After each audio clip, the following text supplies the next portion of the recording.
I had my annual physical every August. This year it was conducted by a new doctor. My old doctor retired.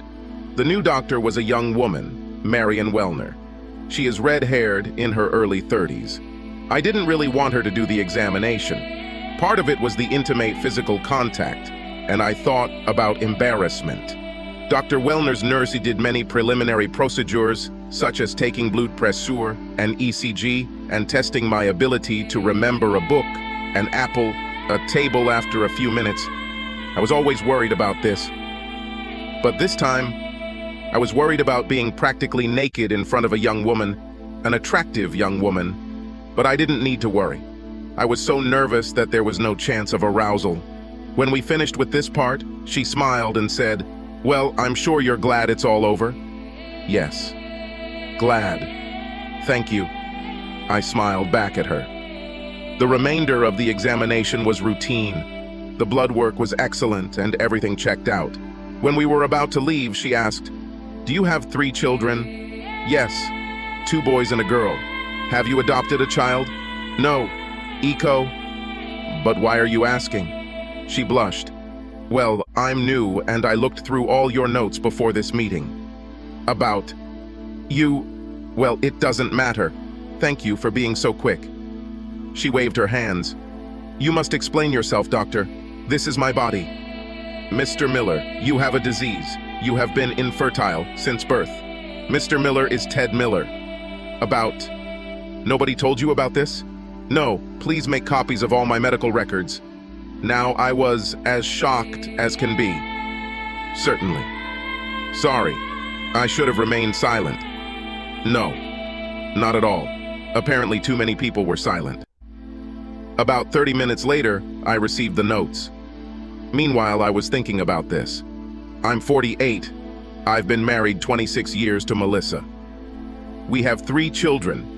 Brad, 24 years old, Mary, 22 years old, and William, 20 years old.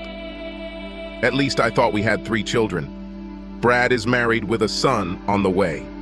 Mary has just graduated from college, and William is a junior.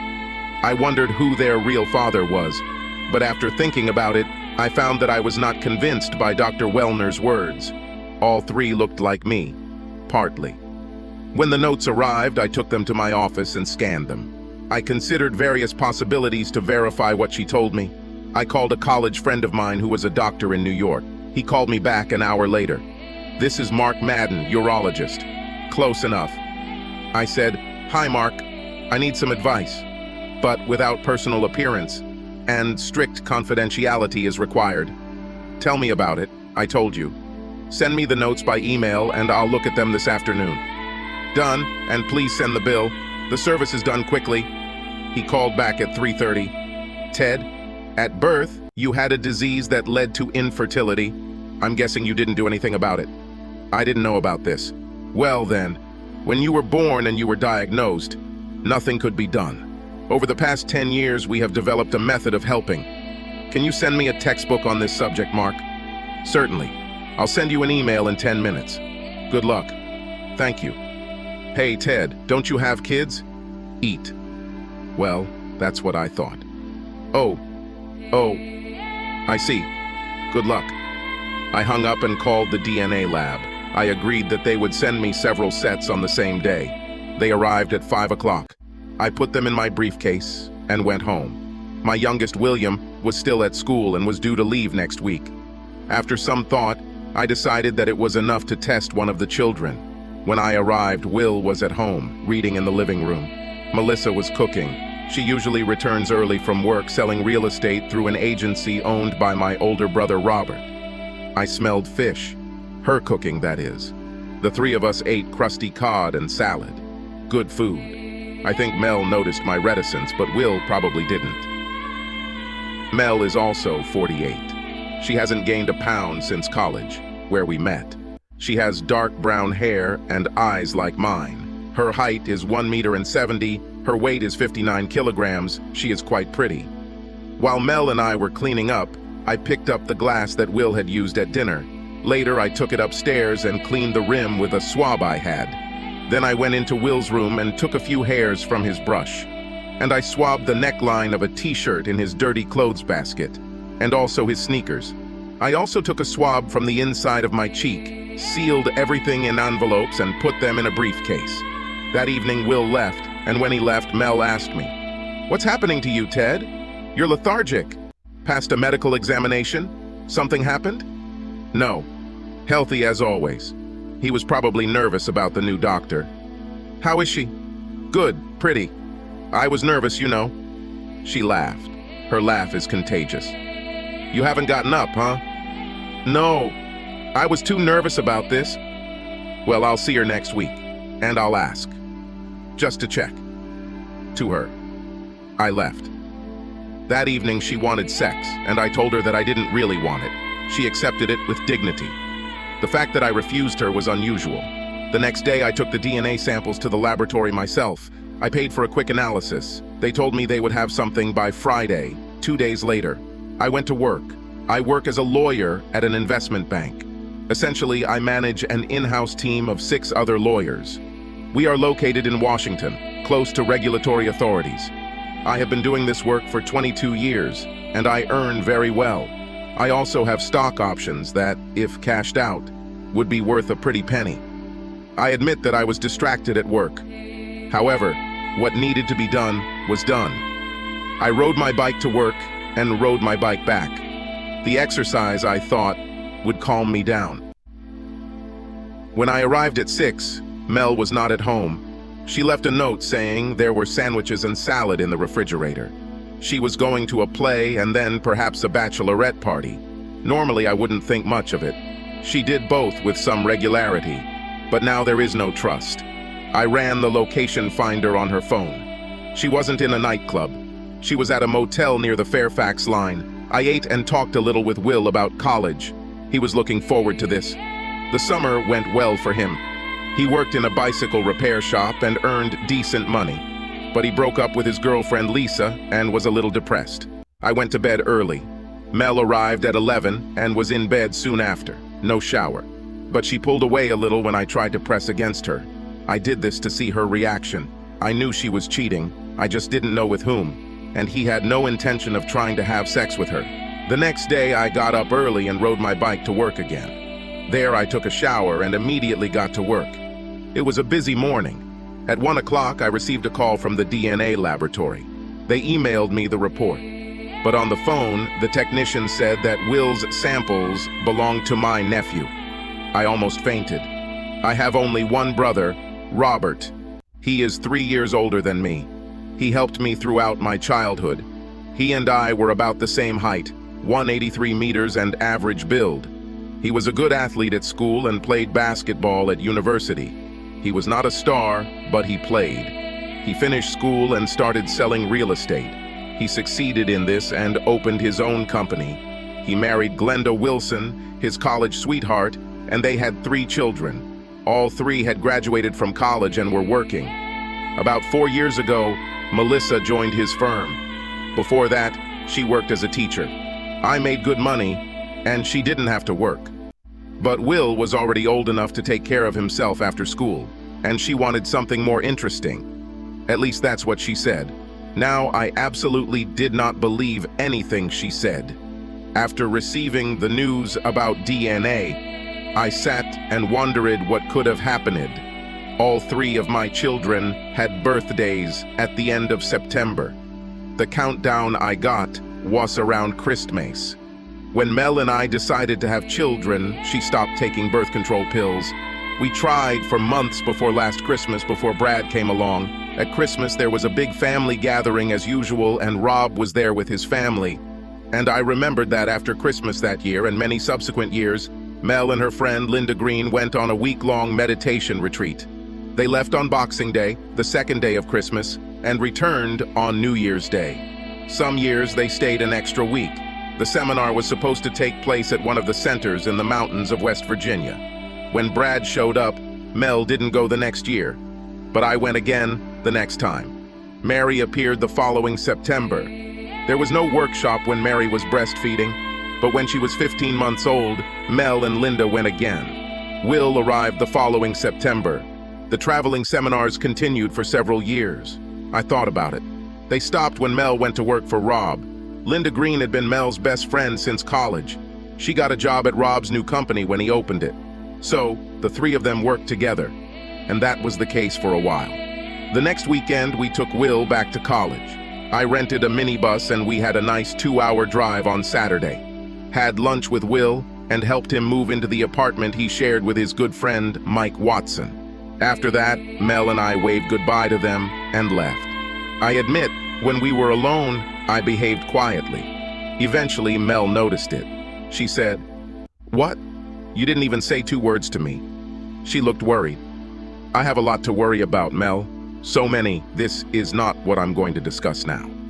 So, secret. Ted, you're not lying about the physical exam, are you? No, leave it alone, Mel. This is my best advice at the moment. For the rest of the trip, about an hour, we talked about almost nothing. I dropped her off and returned to the van, after which he went to a local bar and drank beer. I thought about it some more. I couldn't understand how Mel had undergone any medical procedure to get pregnant with Rob's child. This meant only one thing. They had sex.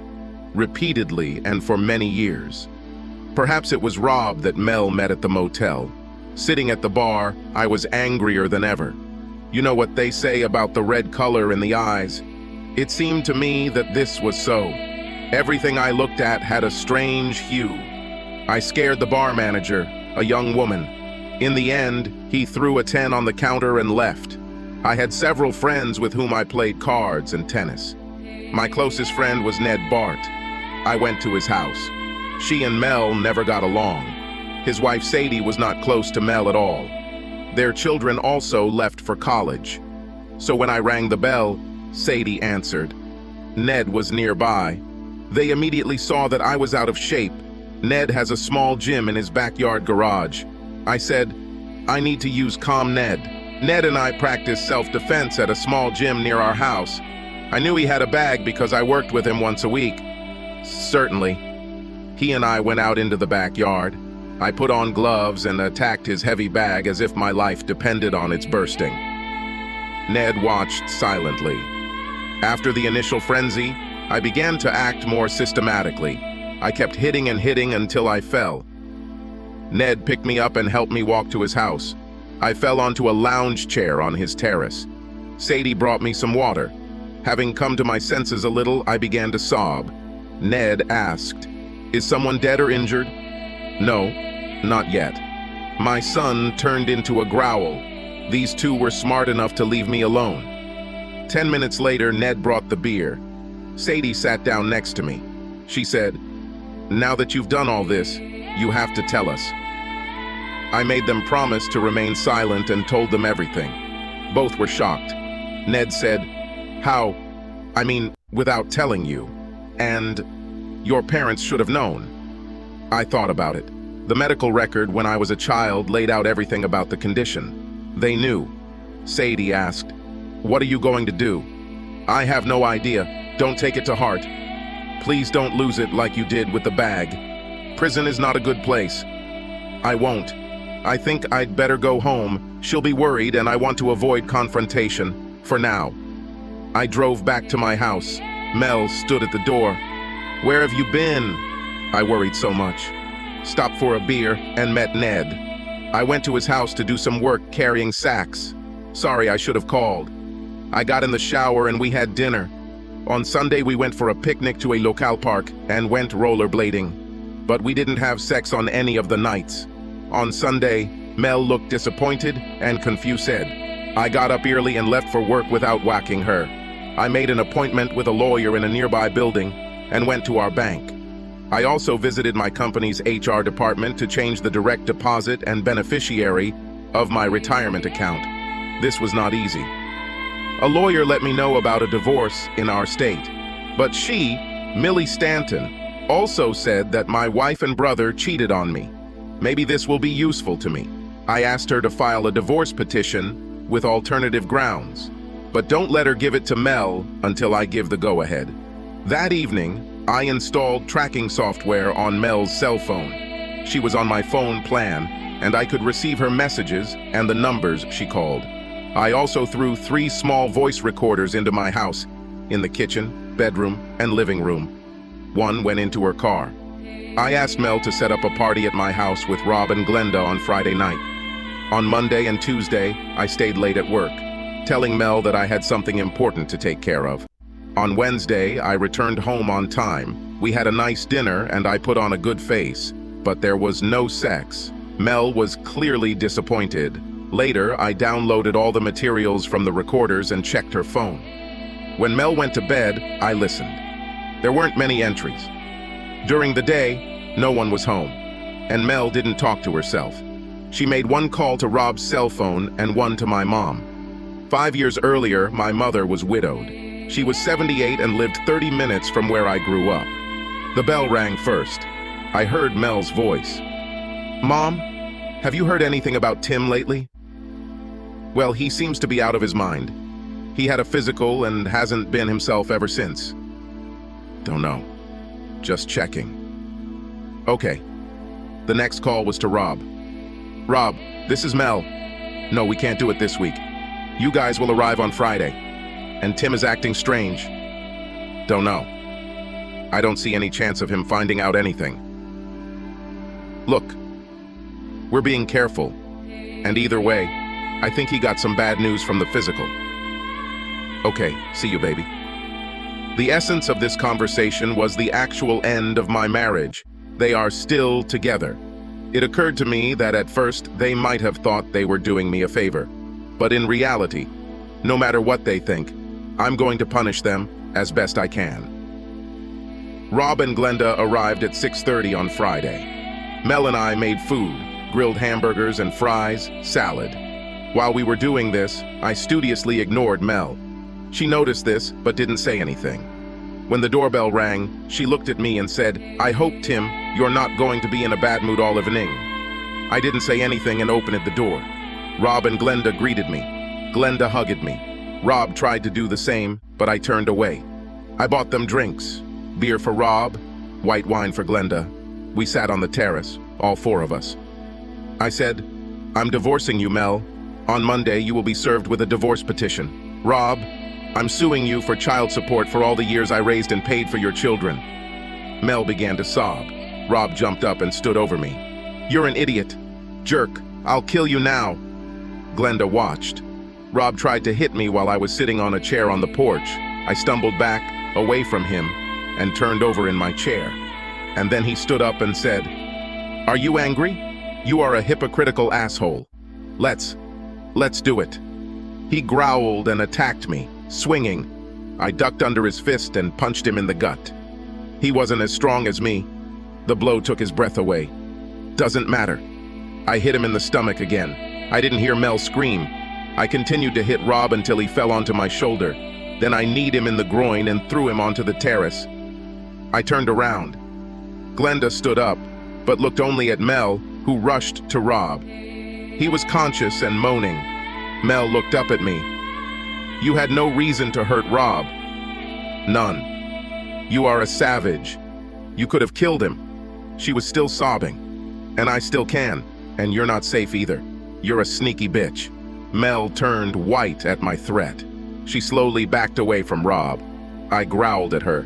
"Pick up this piece of shit and get him out of my sight. You only have a minute before I finish him off completely." Mel tried to pick Rob up.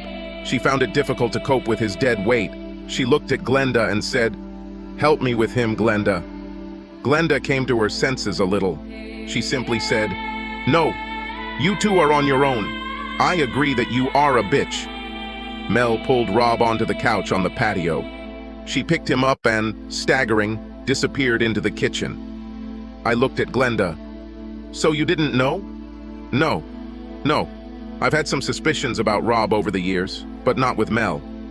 I think they are still together. Maybe she has sex with other guys, I don't know." I heard the garage door go up. I walked inside and looked out the front door. Mel put Rob in the passenger seat of her SUV and drove away. Glenda came inside. This is a pleasant-looking woman, blonde, 46 years old. She was well-dressed for the dinner party, but she was crying and her makeup didn't look very good. I looked at her. "More wine?" "No, can't you explain all this to me? I did it." She was sitting at the kitchen table. When I got to the after Christmas workshops, Glenda said, "Rob always went on winter ski trips. I hate skiing and stayed home with Mark." Mark was her son. I said, "I wonder where they really went." "Who cares? This is all too much for me." "Sorry, Glenda, I thought you knew. Are you getting a divorce for real?" "Certainly. Never doubted it." I told Glenda she could stay overnight in the guest room. She agreed. Then we started talking about the past, about when and where Rob and Mel might meet now. I showed her the recording of Mel's call to Rob. She left no doubt that their romance continues to this day. At 10 o'clock, we ate hamburgers. We talked a little more about practical things, like where we would all live. I had a waiting list for an apartment near my work. I assumed that Mel and I would split the money, including the proceeds from the house. For now, I'll stay here. Glenda decided to go upstairs and go to bed. I followed her to see how the guest room was doing. She was ready. I brought her a towel and a toothbrush. When he left, she said, "I've always liked you, Tim." I never liked Mel. She thought I was on some lower level. I think now I know why. I waved to her and closed the door. The next morning I was already on my feet. The police didn't come for me. I guessed that neither Rob nor Mel wanted publicity. I asked Glenda what she was going to do. She said she would go to her mother until Rob vacated their house. I gave her my lawyer's email address and told her to contact her for clarification. Her car was still there. I asked if she would like me to accompany her to pick up more of her things. She agreed. Then I took a pistol out of my gun safe and followed her car to their house. Mel's car was not there. Glenda and I went inside. There was no one there. I started to think how badly I had hurt this asshole. He hoped that he was admitted to some low-grade hospital, where he would contract an infection caused by the bacterium Clostridium difficile and die of dehydration, or something like that. Glenda sat down. She said, "I wonder where they are." "Let me check." I started the phone locator again. I wondered why Mel didn't notice this the first time. This time her phone was at Cambria Hospital. I called the hospital and asked if Rob was there. They told me that he had arrived. I reported this to Glenda. She decided to stay at her home and change the locks. So I went to Home Depot and bought a bunch of new hardware. Some for her, some for me. I spent the morning installing it. I gave her the keys and left her there. But I felt sorry for her, and I said that I would like to return. She agreed. She said she would cook. I finished changing the locks on my house and made extra keys for me and Glenda. I returned home to her at 4 o'clock. When I entered the house, they called me on my mobile phone. It was Detective William James. He wanted to talk to me. I said, "I'm at 204 Western Street. Mrs. Glenda Miller is here too." "Is she the second witness? The victim's wife?" "He wasn't a victim, Detective. And yes, that's her." "Will you come?" "I can be there in 15 minutes. He was an African-American man with a fair complexion, short and broad. He was wearing a nice suit and expensive moccasins. Glenda let him in the front door and he introduced himself. Then he asked, "Are you two comfortable?" She answered, "No, it is our spouses who cheat on us, not us." Then she looked at me. "For now." She said it evenly, as if it was supposed to happen. James stared at her, then at me. He said, "Maybe you'll get lucky, boy." I answered, "Maybe." I looked at Glenda. She didn't look away. I thought that this was not the best approach to a police interrogation. James said, "I'd like to talk to Mrs. Miller first." Glenda took him back to the back patio, and I saw him turn on the recorder on his phone. They talked for almost 20 minutes. Glenda then walked into the house and waved for me to go out onto the patio. As she passed by, she whispered, "I mean this." Her open offer was a real red herring. I always liked her and liked her looks, but I wasn't the type to play pranks. But still.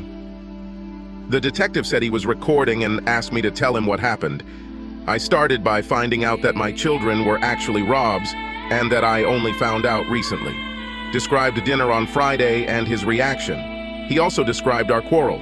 I was as accurate as possible. When I finished, he asked, "How did you know this?" I do not want to discuss it. Suffice it to say that no one snitched on me. Everything happened by chance. Fine. Well, Mr. Miller, your testimony is quite consistent with the testimony of the wives. I haven't questioned your brother yet. Why? Because after I talked to your wife, It seemed to me that he was the aggressor, and you responded. And he's not in very good shape right now. He will have to stay a day or so to get tested. I asked.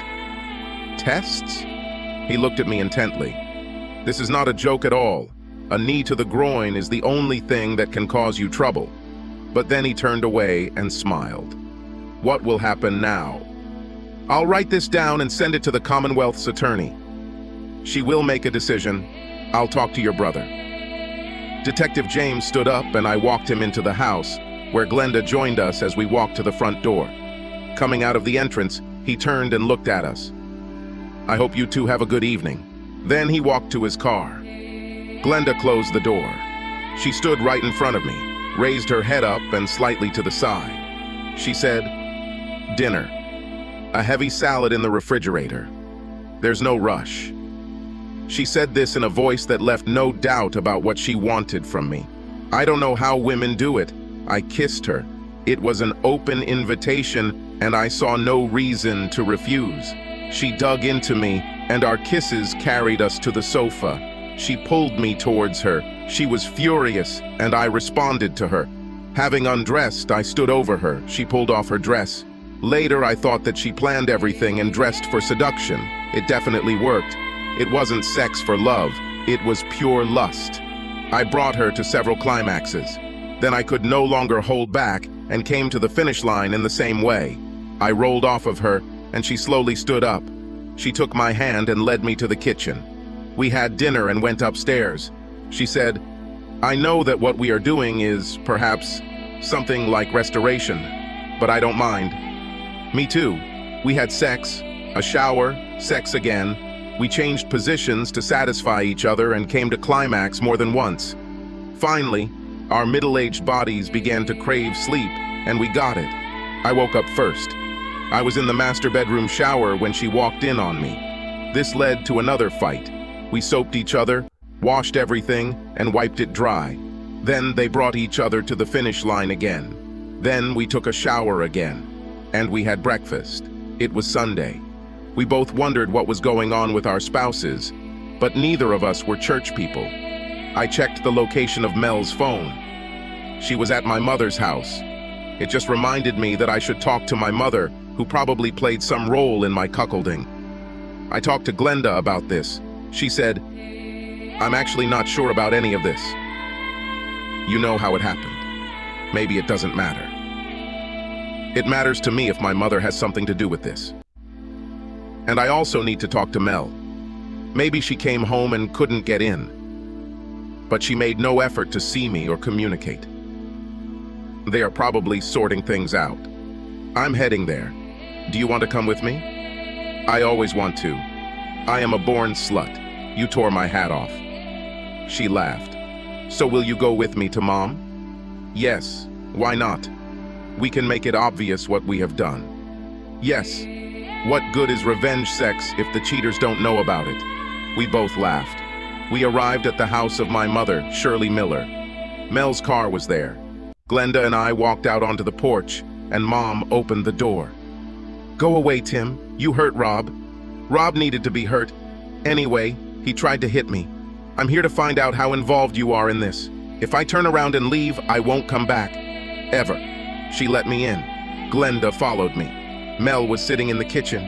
She saw me and then Glenda, and I immediately understood everything. She said, "Oh, you bitch. Didn't wait long, huh?" "No. Why should I wait? Your boyfriend won't be able to please me anymore, but your husband definitely can." Mel quickly stood up, but I dragged her away. My mother shouted for us to stop. She looked at me and said, "Tim, you probably ruined everything when you went with Glenda." "No, now I'm a free agent, and so is she. I think it's always been that way for Mel and Rob. Glenda and I have a lot of catching up to do, and we had a good start." Mel said, "You must listen to me and your mother. We can bring things to light and perhaps heal." Tim looked back and forth between his wife and mother. "I'm listening." Shirley looked at Mel, and Mel said, "We wanted children, you and me. But when they started trying, your mother said that you were sterile. No children. You did not know." Shirley said, "But I had a solution. Rob. Rob could have gotten Mel pregnant and you would never have known. I said, and you decided all this without telling me. Shirley replied, your father wanted to discuss this with all of us, but was rejected. The votes were 3-1. Yes, 2 traitors and you against your father. We looked at various methods, medical. All of them were too expensive and labor-intensive. And you should have known that you were raising Rob's children. Mel said, so we reluctantly decided to do it naturally. I said, and you lied, snuck out, and had sex for a week. Once for 2 weeks. And you had a great time, right, Mel? She looked down and said, once we got over the initial hesitancy, I really had a great time. I won't lie about that. And everything worked. I said, it worked all 3 times. And you looked forward to your time with Rob. Mel said, yes, I was waiting. He is a good man. Glenda said, is it true? What about me, bitch? He lied and mocked me. Shirley said, we decided that you might disagree. Glenda frowned. You were absolutely right. I wouldn't agree then, and I don't agree now. You were the reason, at least, for my divorce. I bet Tim does too. Mel said, nobody needs to get a divorce. Neither of you knew anything, and until now you both were happy. What's happened, Ed? My medical examination. The doctor told me that I was infertile from birth. I took DNA from William. Mel lowered her eyes. Now you know everything, Tim. We can get through this. You love these kids. Do you love me? I said, but Mel, you two kept cheating on us. After 3 children, you continued to do this until you went to work at his company. And I bet you never stopped. Glenda growled. Well, what, bitch? How many times have you and Rob had sex in the last year? Shirley stared at Mel. Chalk? Please tell me it's not true. Chalk? We fell in love. We were compatible, in and out of bed. So, we continued to meet.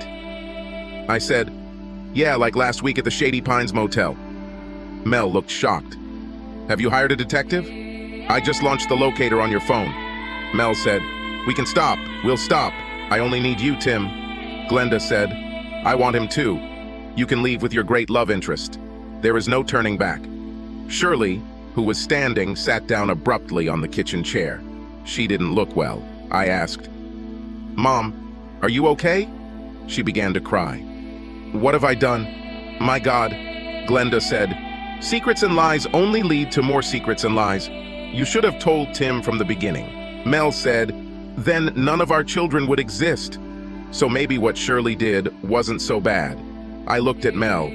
You're missing the point, Mel. You, Rob, and my mother schemed, plotted, and betrayed me. Looking back, my life seems like a big false facade. You stole my life from me. My whole life has been a lie. I sat down too. I was filled with deep sadness. Mel stepped towards me.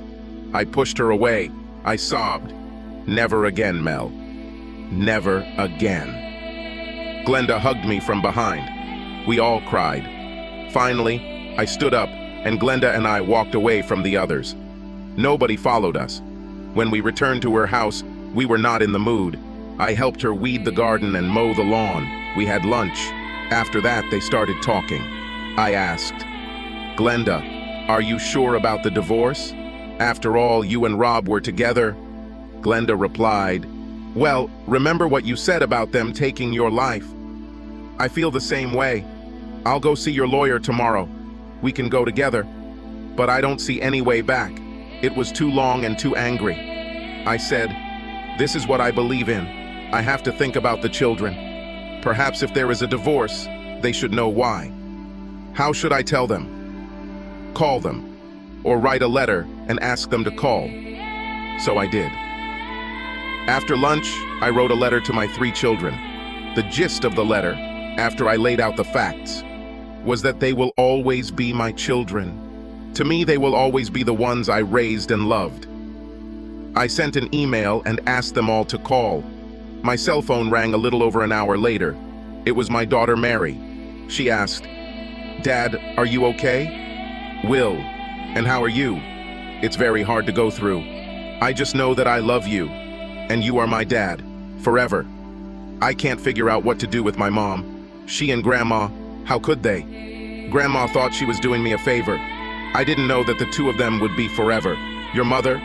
I will never forgive her. Never. What you do depends only on you.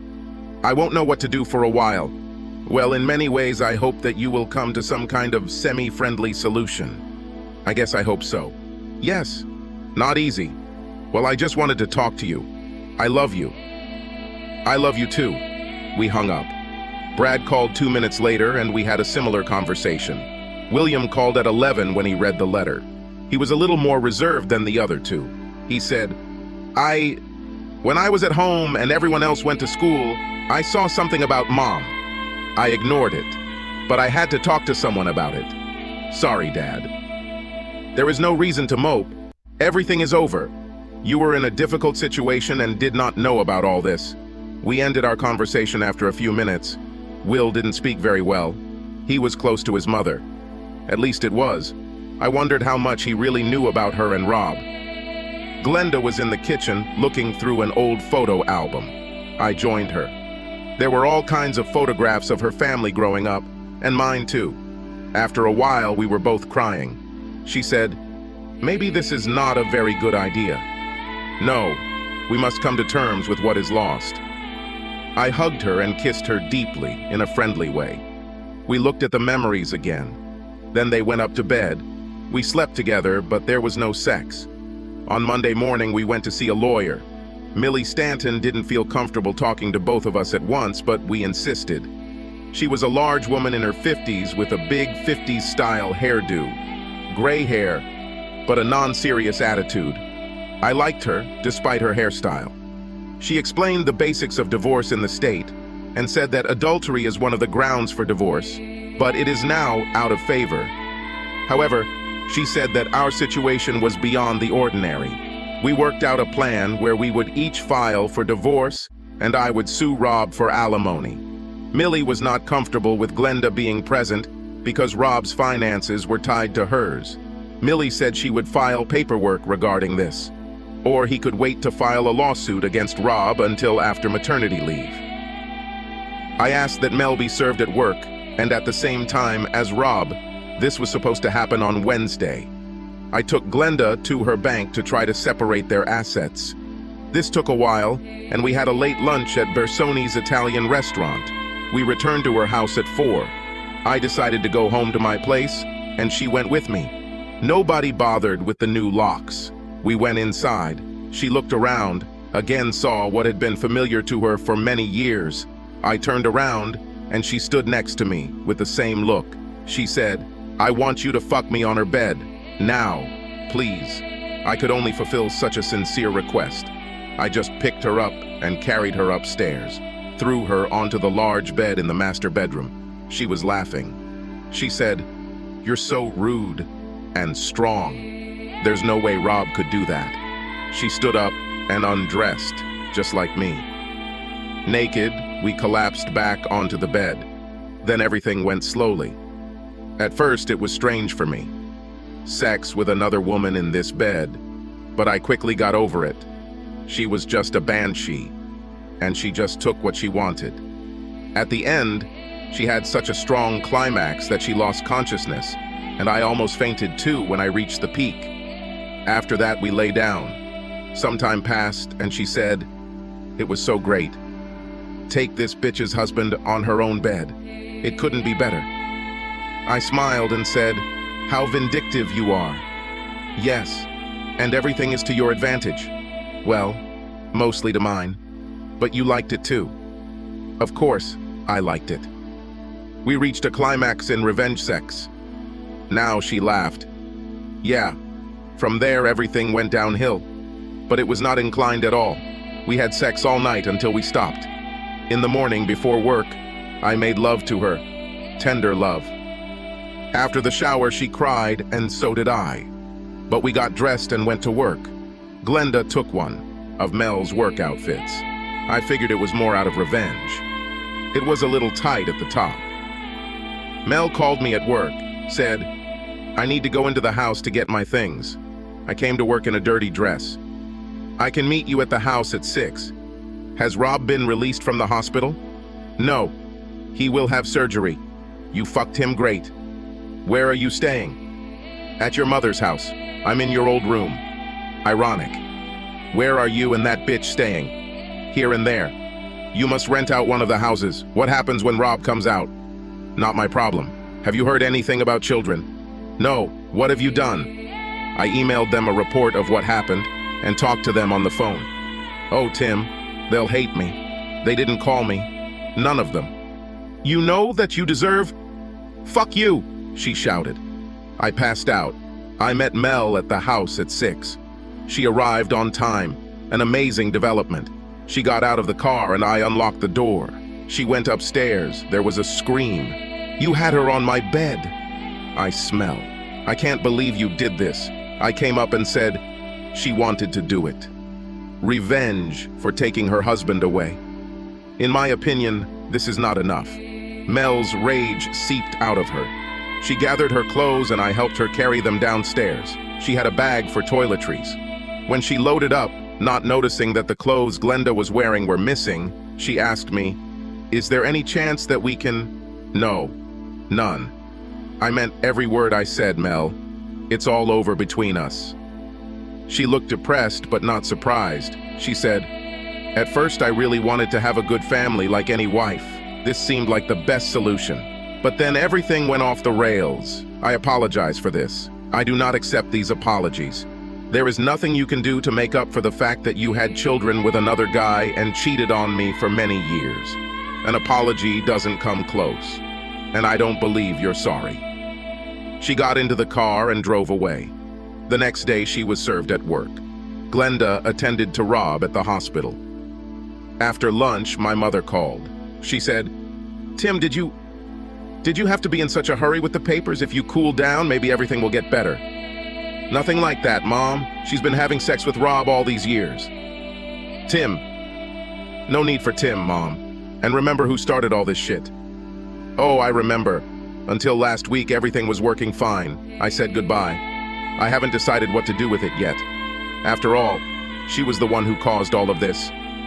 Save us from well-wishers. Rob was released from the hospital on Friday.